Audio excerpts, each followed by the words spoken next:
하반기 최대 기대작인 영화 태풍이 지난 14일에 촬영을 마쳤습니다. 태풍의 마지막 촬영은 국가정보원에서 이뤄졌다고 하는데요. 한국 영화가 국정원에서 촬영이 된 것은 이번이 처음이라고 합니다. 네, 우리 영화에 점점 성역이 없어진다는 생각도 드는데요. 필름 2.0의 한승희 기자와 함께 이 주제로 얘기를 나눠보겠습니다. 네, 한승희 기자 어서 오십시오. 네, 안녕하세요. 네, 이 국정원에서 영화가 촬영된 게 이번이 처음이라고요? 네, 처음입니다. 네. 사실 국정원이야 요즘 불법 도청 사건 때문에 연일 뉴스에 오르내리지만 네. 실제로 이제 영화라든지 여타의 대중매체에서 이렇게 공개가 됐던 적이 한 번도 없다고 합니다. 네. 파격적인 일이죠. 네. 그렇다면 왜 하필 이 태풍에서 네. 처음 모습을 공개를 했는지 궁금해지는데요. 네. 이 태풍이 어떤 영화고 또 국정원의 입장에는 어떤 변화가 있는지 좀 말씀을 해주시죠. 예, 우선 태풍은요, 그 친구를 연출했었던 곽경택 감독의 신작입니다. 네. 그 장르는 액션 해양 블록버스터라고 할 수 있겠는데요. 네. 장동건 씨 그리고 그 이정재 씨 탑스타가 출연하는 영화입니다. 네. 한국 영화 사상 최대 제작비라는 130억 원의 제작비가 네. 들어가고요. 굉장히 큰 영화죠. 내용은 이제 그 국정원 소속의 특수요원인 이정재 씨가 한반도를 테러 위협으로 몰고 가는 해적으로 출연하는 네. 장동건 씨를 잡기 위해서 해양 바다에서 일대 격전을 벌인다는 그런 내용입니다. 네. 예, 곽경택 감독이 그 영화의 사실성을 위해서 국정원을 촬영을 끝까지 하겠다고 이제 고집을 했었는데요. 네. 결국 통했군요. 마지막 촬영을 네. 예, 마지막 촬영을 국정원에서 하게 됐습니다. 네. 예. 좀 잠깐 한승희 기자 얘기를 들어보니까 이 영화 내용상 국정원의 어떤 활약이 돋보일 것 같은데 어떻습니까? 예, 일단 이정재 씨 주인공이죠. 이정재 씨와 김갑수 씨가 국정원 요원으로 출연을 하게 됩니다. 네. 예, 일단 이 두 분이 이제 그 정의로운 그 국가의 정보기관의 요원으로 출연을 해서 네. 테러나 아니면 어떤 그 나라의 안보를 위협하는 어떤 세력들을 이제 제거한다는 그런 내용이 되겠고요. 네. 그다음에 국정원이 그동안 좀 이미지가 비밀스럽고 또 그 부패한 네. 그런 이미지가 좀 있었는데, 조금 있었죠. 예, 네. 그런 이미지가 있었는데 그 국민을 봉사하는 이미지 그리고 또 개방된 이미지 이런 것들을 보여주기 위해서 과감하게 이번에 촬영을 허가했다는 후문입니다. 네. 아무래도 이 국정원에서도 이 영화 촬영을 통해서 좋은 이미지를 부각시키고 싶어 하겠죠. 네. 그 공공의 적 2편이 지난 설에 개봉 네. 했었잖아요. 설경구 씨가 그 검찰로 출연을 했었는데요. 네. 예, 그때도 대검찰청이 처음으로 그 영화에 그 공개가 됐었습니다. 네. 그 설경구 씨가 강력부 검찰로 출연을 해서 네. 공공의 적을 이렇게 무찌르는 그런 내용이었었잖아요. 그래서 그 검찰 쪽에서 특별히 설경구 씨한테 개인 교습을 해줄 수 있는 그런 예. 검사님도 그 마련을 해줬고요. 그랬군요. 예, 그다음에 실제 검찰 내부의 공개도 해서 세트 제작에도 도움을 줬었고, 네. 또 대검찰청 로비도 촬영에 공개를 했습니다. 네, 기왕 공개하는 거 좋은 이미지를 당연히 보여주고 싶어 하는 게 정상인 것 같아요. 예, 검찰이나 이제 국정원 같은 경우는 국가기관으로서 위험성 이런 것들이 중요하기 때문에 네. 영화 촬영 협조 의뢰가 들어오게 되면은 내부적으로 심사를 하게 됩니다. 네, 심사를 하게 될 때 모든 것을 다 공개할 수는 없는 거고요.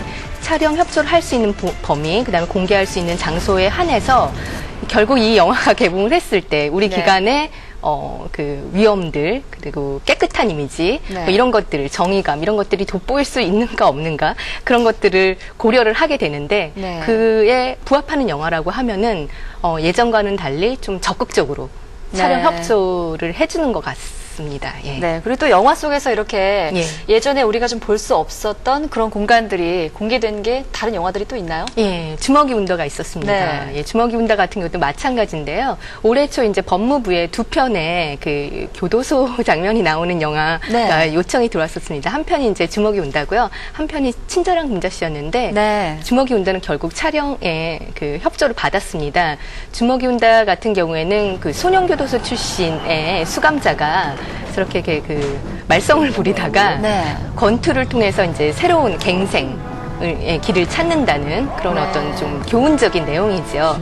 실제 이제 천안소년교도소에서 있었던 그 한 수감생의 그 이야기에서 모티브를 따왔기 때문에 네. 법무부에서 이제 좀 고려를 하다가 결국 천안에서 촬영을 하게 됐습니다. 네. 근데 친절한 문자씨 같은 경우에는 실화랑은 관계가 없고요. 네. 영화를 보시면 좀 아시겠지만 네. 교도소 친절한 금자 씨가 이제 출감 후에 또 복수를 한다는 그런 내용이잖아요. 예, 법무부의 입장에서는요, 네. 제일 중요한 것이 법무부가 미화된다 아닌다가 중요한 게 아니라 일단은 수감자가 나가서 다시 범죄를 저지른다는 게 가장 치욕적이라고 그랬겠군요. 합니다. 네. 근데 이제 금자 씨 같은 경우에는 나가서 이제 복수를 하고 그렇죠. 복수를 할 뿐만 아니라 이제 교도소 내의 어떤 생활들이 굉장히 폭력적이게 그려집니다. 일일이 말씀드릴 수는 없지만 이제 뭐 성폭력이라든지 네. 사사로운 폭력들도 굉장히 많고요. 무엇보다도 교도소 동기들이 힘을 합쳐서 네. 복수를 한다는 거죠. 그래서 교도의 공간이 교화의 공간이 아니라 그 재범을 네. 음모를 꾸미는 그런 공간이 되기 때문에 그러니까 법무부 입장에서는 이 영화는 협조를 해줄 수 없다. 네. 박찬욱 감독이 직접 법무부까지 찾아갔지만 아무리 유명한 감독이고 영화의 취지가 좋다고 하더라도 일단 교도 생활 자체가 부정적으로 묘사하게 되기 때문에 네. 곤란하다는 입장에서 이렇게 협조를 못했고요. 네. 저 장면은 어떤 폐 공장 앞에서 그냥 찍었다고 합니다. 그렇군요. 아직까지는 뭐 이런 한승희 기자 말씀을 들어보니까 뭐 영화 촬영에서 성역이 사라졌다 이렇게 말하기는 조금 힘들겠네요. 그렇죠. 아무래도 이제 심사의 기준으로 봤을 때는 네.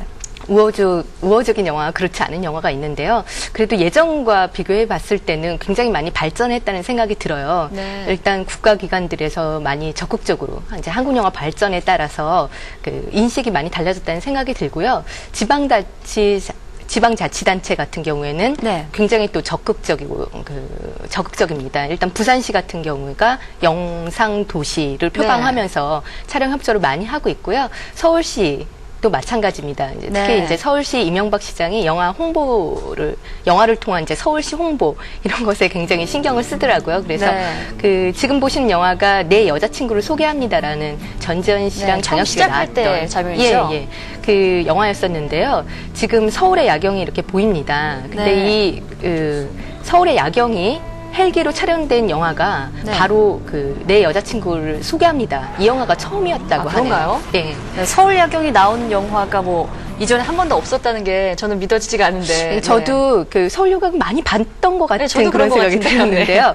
일단 서울 야경이 이제 부분적으로는 이제 남대문이라든지 아니면 네. 뭐 대한생명 빌딩 뭐 이런 네. 식으로 조금씩은 나왔었는데 헬기를 저렇게 운행을 하면서 영화 촬영을 했던 거는 처음이라고 하네요. 네. 왜냐면 남산 일대라든지 이제 서울이 어쨌든 수도일 뿐만 아니라 지금 현재 우리나라가 이제 분단 국가잖아요. 그래서 네. 용산에 미군 기지도 있고 이렇기 때문에 네. 그 정보라든지 안보상의 안보상의 이유로 네. 사실상 많이 이제 남북 간의 관계가 달라지긴 했지만 또 그런 원칙이 있어서 헬기를 야밤에 띄우는 것, 특히 영화 촬영이라든지 드라마 촬영을 위해서 띄우는 것은 네. 그 지자체장이 그것을 금지할 수 있도록 그런 네. 권한이 있다고 하는데 이명박 시장이 이제 한류스타 전지현 씨가 출연하고 이 영화가 아시아 전체에 이제 개봉을 한다 뭐 이런 것 때문에 네. 그 서울을 알리자. 하이 서울 뭐 이런 캐치프레이즈 때문에 공개를 했다고 하고요. 네. 또 내 여자친구를 소개합니다 말고 달콤한 인생이라는 영화 있었습니다. 네. 이병헌 씨가 주연했었던 영화였는데요. 네. 그 영화에서도 한남대교 야간 장면 촬영 공개했었고요. 양조희 씨가 출연하는 동경공약의 속편입니다. 바로 네. 서울공약이라는 영화, 서울 전체를 홍콩 영화의 촬영지로 또 내줄 네. 정도로 굉장히 좀 많이 변했다고 할 수가 네, 있겠죠. 그러고 보니까 또 이명박 시장과 양조위가 이렇게 함께 찍은 사진을 제가 본 것 같아요. 예, 양조희 씨가 촬영을 할 때 이명박 시장이랑 같이 사진도 네. 찍고 그랬는데요. 특히 이명박 시장님은 좀 영화 홍보 뭐 이런 쪽에 네. 서울을 알리고 이런 거에 굉장히 적극적인 것 같습니다. 네, 예. 그렇군요. 네, 오늘은 뭐 이렇게 성역을 무너뜨리고 있는 한국 영화에 대해서 얘기를 나눠봤는데요. 뭐 앞으로 우리가 접해보지 못했던 많은 곳들을 앞으로 영화에서 볼 수 있었으면 하는 바람도 가져봅니다. 네, 한승희 기자 오늘 말씀 감사합니다. 네, 감사합니다.